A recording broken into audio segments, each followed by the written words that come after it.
Veig que ha estat portalliteres, electricista, tècnic de manteniment, fuster,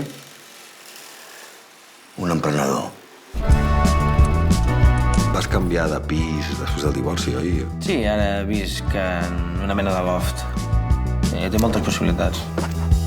L'altre dia vam demanar als alumnes que dibuixessin casa seva i la Violeta va dibuixar això. El que passa és que la Violeta té molta imaginació. Ara et toca tornar a casa amb la teva mare. I el Ramon. Qui és el Ramon? Jo li dic Papa 2. Tens 15 minuts. Espavila. No has rebut els diners d'aquest mes, tot bé? Si la Raquel sap que vius en una furgoneta, saps, no, que et poden retirar la custòdia. No és per presumir, però és el puto amo fent les coses malament. Ei! Bon dia, papa. On som? Ara mateix podríem ser a qualsevol lloc. És el millor que té, viure aquí dins.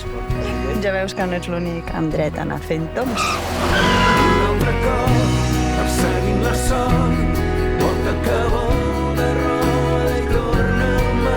Si l'espai és molt gran, per què nosaltres estem aquí apretadets? Perquè està mal repartit.